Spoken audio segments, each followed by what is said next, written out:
सरपंच संतोष देशमुख यांच्या मृत्यूला आज 3 दिवस होत आहेत आणि संतोष देशमुखांची जी चर्चा आहे ते राज्यभरात आहे. माझ्यासोबत राष्ट्रवादीचे नेते योगेश क्षीरसागर आहेत. काय सांगाल अशा पद्धतीनं जी हत्या झाली आहे, कुठेतरी बीडचं समीकरण किंवा बीडचं स्वास्थ्य बिघडतंय असं वाटतंय? हो, नक्कीच अशी घटना जर आपल्या जिल्ह्यात होत असेल, तर बीडमध्ये कायदा सुव्यवस्थेवर प्रश्नचिन्ह निर्माण झालेलं आहे आणि मला वाटतं साधारण वर्षभरापासनं या गोष्टी पवन चक्क्यांच्या ज्या विविध कंपन्या आहेत, त्यांच्यामार्फत शेतकऱ्यांची जी पिळवणूक आहे, ती होतच आहे आणि ह्याच्यावर वेळोवेळी आम्ही आवाज उचलला आणि त्याच घटना ज्या होत होत्या, त्याचा एक कुठेतरी उच्चांक ह्या सरपंच संतोषजी देशमुख यांच्या अपहरण असेल आणि हत्या असेल ह्या विषयातून उच्चांक गाठल्याचं दिसून येतंय. काल बीडचे आमदार जे आहेत, ते तिथे गेले होते. त्यांनी गंभीर आरोप केलेला आहे, की बीडमध्ये एका विशिष्ट नेत्यामुळे दहशत वाढते. काही लोक जे आहेत ते त्रास देत आहेत, काही खंडणी मागतात, असे त्यांनी आरोप केला. हे बघा, हे जे केस तालुक्यात मस्साजोगला घटना झाली आणि घटना अतिशय दुर्दैवी आहे. त्यामध्ये अशा प्रकारे जर पवनचक्की कंपन्यांच्या उद्योगाच्या माध्यमातनं कुठेतरी कुणाला काही प्राप्ती नाही झाली म्हणून अपहरण होणं, हत्या होणं हे निंदनीय आहे. या घटनेची चौकशी व्हायला पाहिजे. त्यातून आरोपी जे आहेत त्यांना कडक शिक्षा झाली तर पुढे अशा घटना आपल्या जिल्ह्यात होणार नाही. पण तिथं जाऊन आमदारानं काहीतरी नाव घेणं किंवा एखाद्या व्यक्तीचं नाव घेणं हे सुद्धा चुकीचं आहे. पोलीस प्रशासन याच्यामध्ये कडक भूमिका घेण्यास आपण भाग पाडलं पाहिजे आणि ह्या घटना काही आपल्या मतदारसंघात, बीड मतदारसंघात झाल्या नाहीत असं नाही. बीड मतदारसंघात सुद्धा गेल्या वर्षभरापासून पवनचक्क्यांच्या जे उद्योग आहेत, त्यांना वेगवेगळ्या लोकांना हाताशी धरून, प्रशासनाला सुद्धा वेळोवेळी हाताशी धरून शेतकऱ्यांची पिळवणूक झालेली आहे आणि त्यावेळेस लोकप्रतिनिधी म्हणून कुठं स्थानिक आमदार गेलेत, कुठं त्यांनी एखादं आंदोलन उभा केलंय का पवनचक्क्यांच्या विरोधात किंवा एखादं स्टेटमेंट दिलंय का? हे सुद्धा वर्षभरात दिसलेलं नाही. आता गेल्या आठवड्यातच मी आमचे नेते आदरणीय दादांना बोललो, त्यावेळेस सुद्धा एक पत्रक काढलं होतं, की ह्या प्रकारची पिळवणूक चालू आहे. याच्यात लक्ष घालणं गरजेचं आहे. ज्याची कुठं अडचण असेल त्यांनी आम्हाला संपर्क करा. अशा प्रकारे लोकप्रतिनिधी म्हणून, आमदार म्हणून त्यांचं सुद्धा काम आहे, की घाटावर ज्या प्रकारे बळजबरीने हे पवनचक्की कंपन्यावाले येतात आणि शेतातून तारा नेतात, पोल लावतात. कोणाची दखल घेतली जात नाही शेतकऱ्याची. त्यावेळेस आपणही तिथं जाऊन दखल घ्यायला पाहिजे होती. ती त्यांनी घेतली नाही आणि बेछूट कुणावरही आरोप करतायत.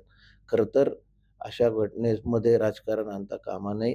जे कोण असेल ह्यातलं आरोपी ते पुढं यायला पाहिजे आणि त्याला शिक्षा व्हायला पाहिजे. तर आमदार संदीप क्षीरसागरांनी आणखीन एक गंभीर आरोप केलेला आहे, की धनंजय मुंडे यांचे खांदे समर्थक जे आहेत वाल्मिक कराड हेच जिल्हा चालवतायत, प्रशासन त्यांच्या पुढे झुकतं, असंही ते म्हणतात. हे बघा, पालकमंत्री म्हणून आदरणीय धनंजयजी मुंडे साहेबाचं कर्तव्य आहे, की जिल्ह्यात काय झालंय त्यावर लक्ष ठेवणं, नियंत्रण ठेवणं. पोलीस प्रशासनाची सुद्धा इथं काही चूक होत असेल, तर त्यावर त्यांची कानउघडणी करणं हे त्यांचं कामच आहे. पण असं बेछूटपणे कुणाचं तरी नाव घ्यायचं आणि त्याला जबाबदार धरायचं हे मला चुकीचं वाटतंय. यामध्ये आमचे नेते आणि उपमुख्यमंत्री आदरणीय अजितदादा पवार साहेब यांच्याशी सुद्धा मी बोलणार आहे आणि या विषयामध्ये त्यांनी लक्ष घालणं, शासनाने आणि प्रशासनाने योग्य ती कारवाई करणं हे गरजेचं आहे आणि अशा प्रकारे जर आमदार स्थानिक जे आहेत, ते यात राजकारण आणत असतील, तर हे चुकीची गोष्ट आहे. ज्या वेळेसही मी आवाज उठवण्याचा प्रयत्न केला, त्यावेळेस मलाही दबावात आणण्यात आलं. माझ्या कारखान्याला नोटीस आली, माझ्या हॉस्पिटलला नोटीस देण्यात आली. तरी मी यांच्या दहशतीला बळी पडणार नाही, घाबरणार नाही, असंही संदीप क्षीरसागर म्हणतात. अहो, तुमचे दवाखाने, कारखाने कुठं चुकत असतील, तर त्याला नोटिसा येणारच.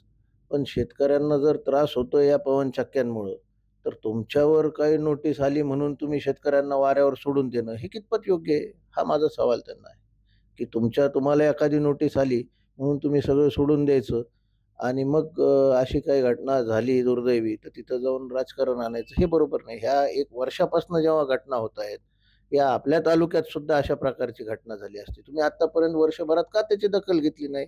का तिथे गेले नाहीत? का पवन चक्कीच्या कंपन्यांविरुद्ध एखादं आंदोलन उभा केलं नाही? ह्यांचे स्वतःचे हात त्याच्यात आहेत. हे स्वतः तिथून टक्केवारी घेतात. हे मी वारंवार सांगत आलेलो आहे. त्याच्यामुळं त्यांनी अशा प्रकारे आरोप न करता आपण काय केलंय तिथं? आपण काय आतापर्यंत पवनचक्की कंपन्यांविरुद्ध किंवा ह्या सगळ्या जे नेटवर्क आहे त्याबद्दल आपण काय या रॅकेटबद्दल बोललात? हे त्यांनी स्पष्ट केलं पाहिजे. बीड जिल्हा सध्या दहशतीमध्ये आहे. संपूर्णपणे दहशतीत बीड जिल्हा चाललाय असेही आरोप करतायत. त्यांनी धनंजय मुंडे यांचं नाव नाही घेतलं, मात्र वाल्मिक कराड यांच्यावर ते निशाणा साधतात. हे बघा बीडमध्ये अशा प्रकारच्या घटना होणं हे काही नवीन नाही. बीडचा इतिहास तसा आपल्या महाराष्ट्राला सुद्धा माहिती आहे आणि गेल्या वर्षभरात आपण जर बघितलं तर अशा अनेक घटना घडलेल्या आहेत, जेणेकरून सामाजिक स्वास्थ्य बिघडलंय आणि एक पक्षाचे जबाबदार व्यक्ती म्हणून मला वाटतंय आपण अजून ते बिघडवण्यापेक्षा कसं त्यात सुधार करता येईल याकडे लक्ष दिलं पाहिजे. समाजात वावरणारे लोकं हे एकमेकांसोबत राहणं हे अत्यंत महत्त्वाचं आहे. त्याचा दुरावा कमी होणं यासाठी आम्ही प्रयत्न करतो आणि कोणत्याही पक्षाच्या व्यक्तीनं हा दुरावा कमी होणं ह्याकडं लक्ष देणं जास्तीचं गरजेचं आहे किंवा बेछूट आरोप करण्यापेक्षा त्यात तथ्य काय याच्यापर्यंत जाणं मला वाटतं महत्त्वाचं आहे आणि प्रशासन आणि शासन त्याबद्दल नक्कीच पुढच्या स्टेप्स घेतील. तर तुमच्या गटाचे जे आमदार आहेत प्रकाश सोळंके माजलगावचे, तेही म्हणतात काही राक्षसी प्रवृत्तीचे लोक आहेत, त्यांची दहशत या बीड जिल्ह्यात आहे.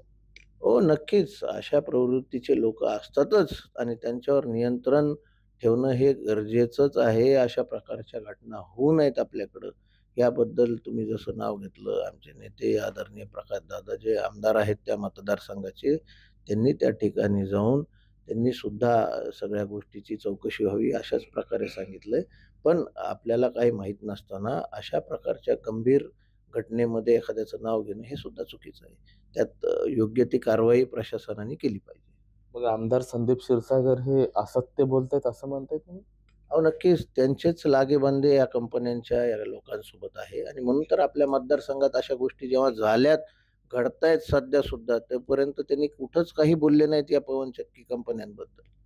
त्यामुळे नक्कीच त्यांचे हात या कंपन्यांसोबत नक्कीच काळे झालेले आहेत यामध्ये आणि त्यामुळेच ते एवढे दिवस मुख गिळून चूप होते. हे वाल्मिक कराड कोण आहेत? प्रत्येक व्यक्ती नाव घेतो त्यांचा. तुमचे बंधू संदीप क्षीरसागर जे आमदार आहेत, तेही म्हणतायत वाल्मिक कराड जिल्हा चालवतात. आहेत कोण हे?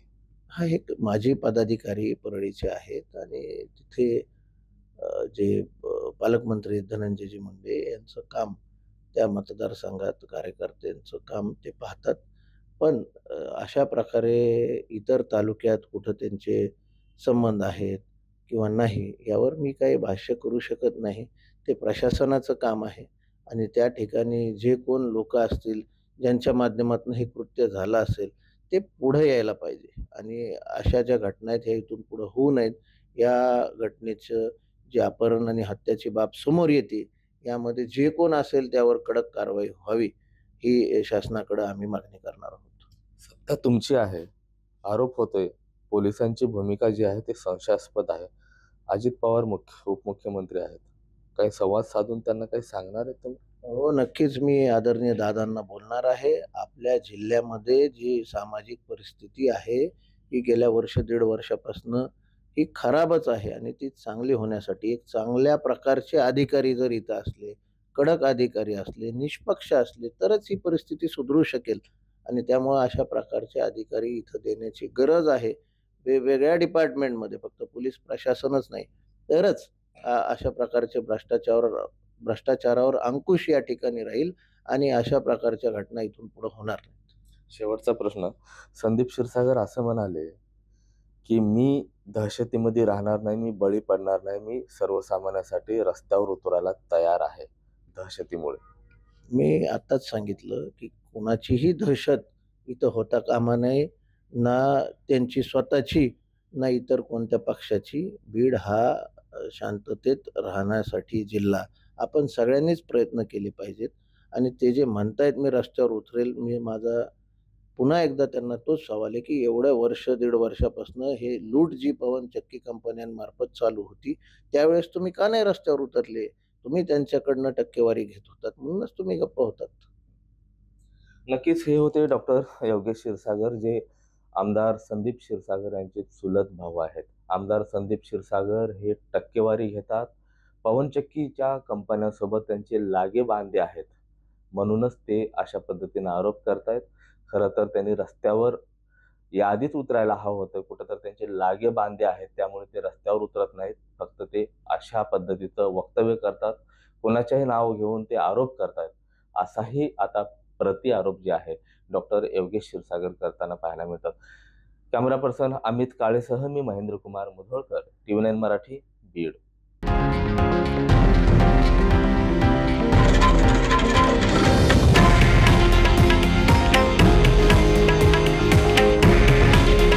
हे आहे देशातील नंबर 1 न्यूज नेटवर्क आणि आपण पाहत आहात TV9 मराठी. काळजी तुमची, हित महाराष्ट्राचं.